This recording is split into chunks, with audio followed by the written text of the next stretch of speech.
you, Arlene. And thank you to all your colleagues that are here with you today and doing the work every day in our, during this pandemic, caring for Rhode Islanders in nursing homes and long-term care facilities. Thank you so much. So we know how much the nursing home residents and staff have been through over the last year.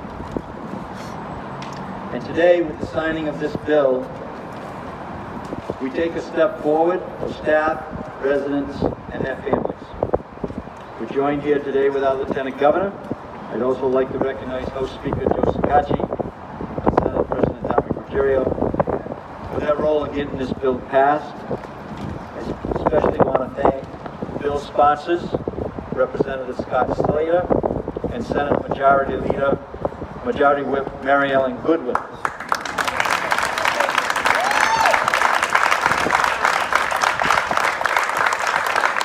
Senator, we're making a habit of this.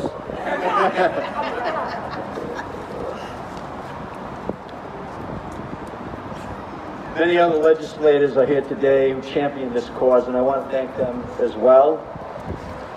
I'd also like to recognize the nursing home staff who shared their stories, SEIU, and all the advocates who played a role in advancing this cause. Thank you very much.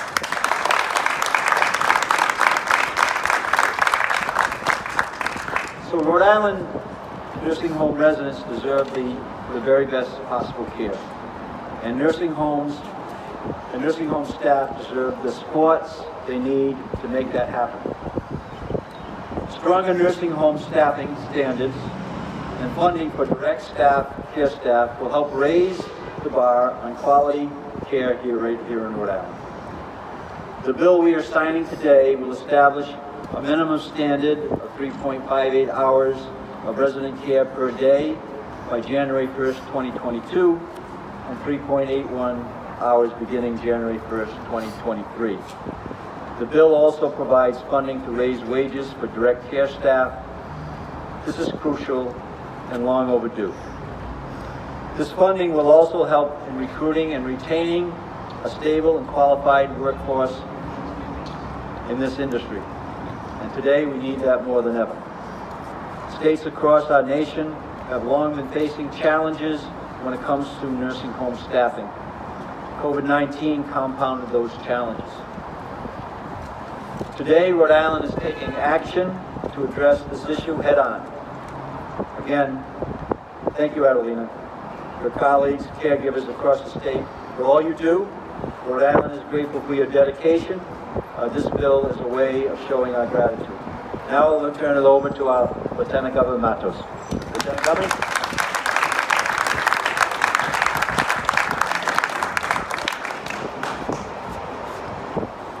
Thank you, Adelina. That was really good. Thank you for that message. Thank you, Governor McKee. Once again, you're going to be signing an important piece of legislation that's going to help the workers in the state of Rhode Island. I want to take this moment because I'm thrilled to say that Senate Majority Whip Mary Ellen Goodwin is the fourth election. Thank you for your leadership and making this happen. As the governor said, this is the third time we're here together. And at the House level, we have Representative Scott Slater, who was championing this legislation.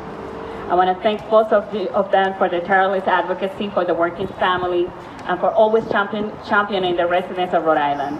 I want to congratulate both of them on their hard work and for your support and making sure that the residents of Rhode Island's voices is always heard. But I would be remiss if I didn't acknowledge that it takes leadership, and the leadership of Senate President Ruggerio and the Speaker of the House, Joseph Shekarchi, is in this place right here.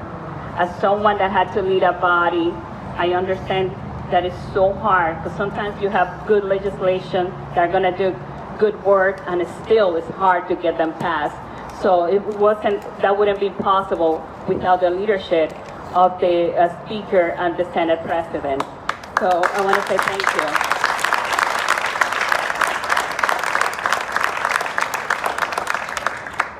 finally, I just want to say to the members, the colleagues, the members of the General Assembly, thank you for your work to making this a reality, and congratulations for making this a reality. With that, I'm really pleased that I get to introduce the Speaker of the House, whose leadership has been showing in all this work, all this bill that we have been able to support and to sign into law. With that, I want to present Speaker Joseph Shekarchi.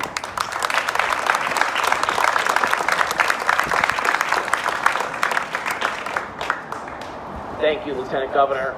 Thank you all for being here today. This is an important issue. It's an issue that's been around at least 3 years. And as the Governor spoke before, Lieutenant Governor, our seniors, our senior population, we owe them a duty to give them the highest quality care. For me, this bill was never about the unions or never about the nursing home owners. To me, this bill was always about the patients and the people who care for them. We owe the society, we owe a duty. We owe a duty to them, seniors, family members who are placed in nursing homes, and the people who care for them to get the very best possible care. And this bill does that. That's why I'm very proud to say I supported it. My colleagues in the House, I want to mention them, but I really want to particularly talk about the 2 House sponsors. Scott Slater, who turned out to be a rock star of the House in so many ways, never stopped this issue from being on the forefront. It's the #1 priority for 3 years. Bill O'Brien, his co-sponsor, same thing. Bill comes with a lot of bills, but he always started with the nursing home bill. We have to get the nursing home bill. It's my #1 priority, Speaker. And we were able to do that and do it early in the session. We didn't want to wait for the waning days because it's such an important issue. But he had help. He had help from Lita Blazajewski, Chairman Marvin Abney, Whip Kazarian, Representative Speakman, Representative Bia, Representative Bennett, Representative Potter, Representative Amore, Representative Felix, Representative Morales, all who are here today to show their commitment.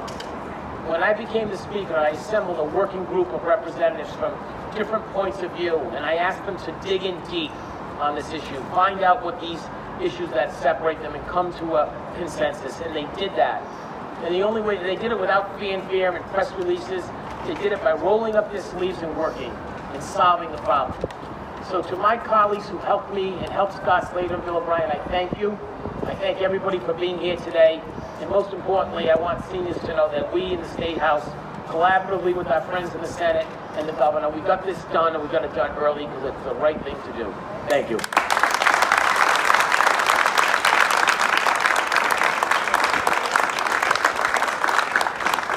And it's my pleasure to welcome to the next speaker my very, very good friend, the Senate President, Dominick Ruggerio. Thank you, Dominick.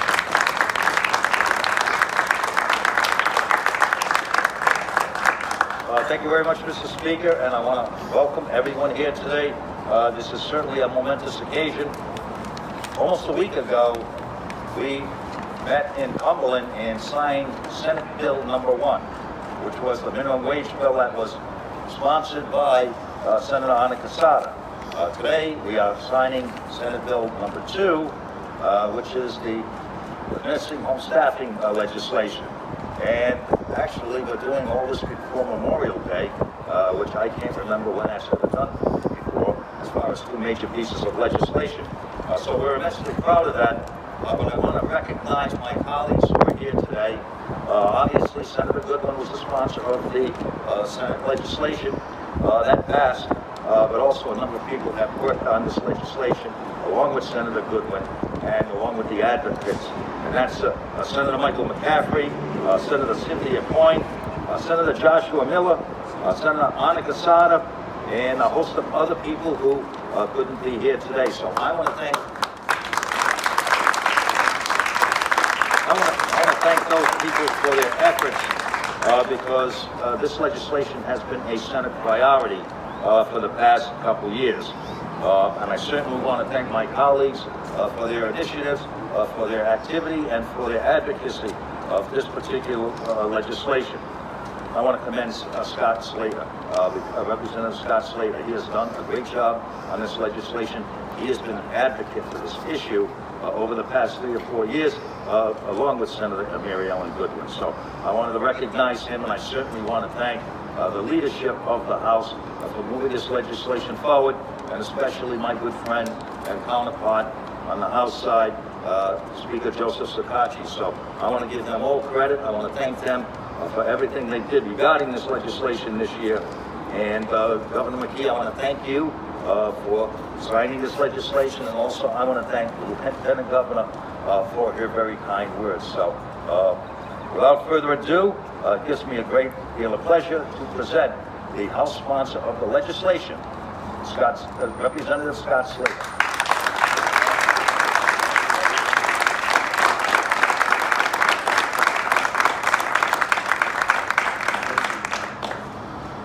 Good afternoon.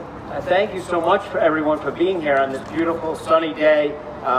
What a wonderful event, and what a wonderful bill that without everyone here, everyone in this movement, the coalition that was put together, the workers, I think we thanked a lot of people, and I'm happy that, you know, the Senate President and the Speaker came up here and acknowledged all my colleagues that are here.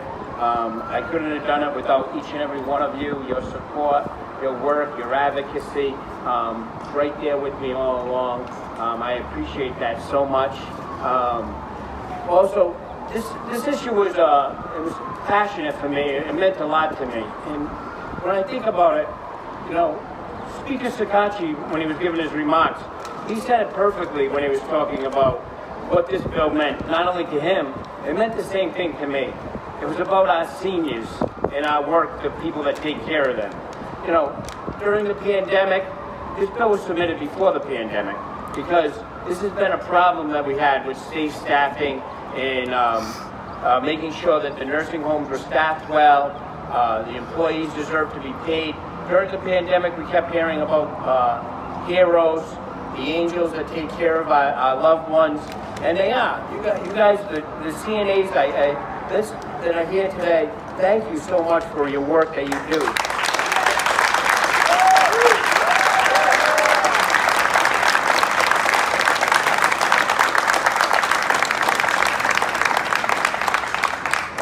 And why it was truly passionate for me is, you know, as my mom began to age and I became a caretaker for her. It's been about, the 25th was a year of my mom's passing.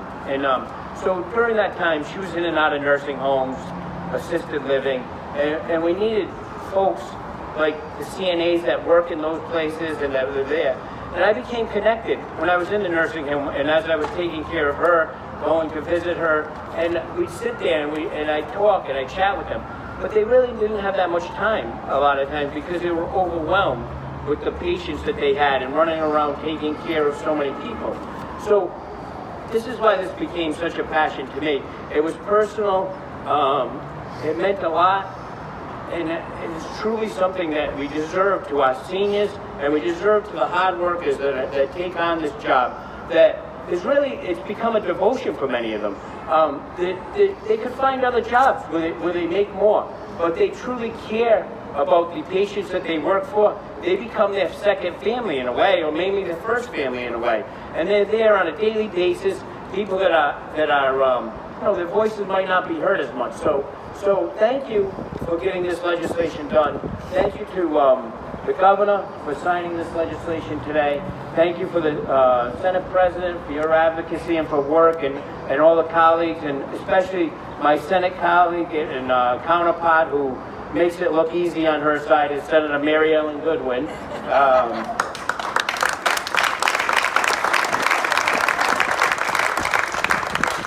I'd also be remiss too if I didn't Speaker Shekarchi, you know, when he became Speaker, we had talked about this issue, and he told me that we're going to work on it. He's going to make every effort to get this bill passed.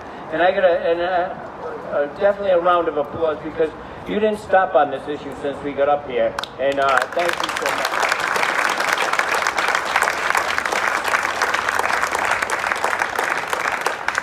So, and I know the coalition that was put together, SEIU did a lot of work on this, a lot of the interfaith, a lot of the groups that were here.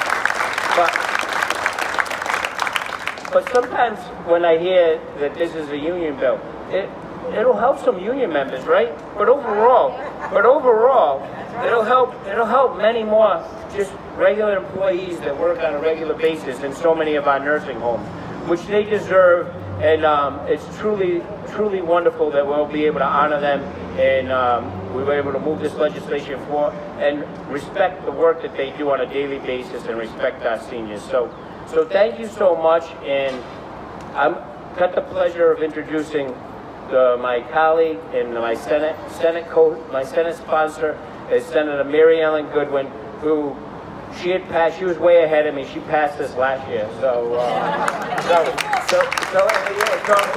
I'm glad I could catch up to you. So thanks for making it look easy and showing me the path, you know?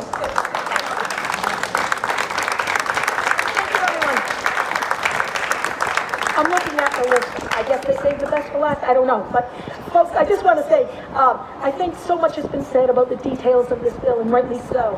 I just wanted to add my thanks to the many people who helped this day happen. I don't know, 3 years ago when we put this bill in, I didn't know if today would ever come, but surely it's here.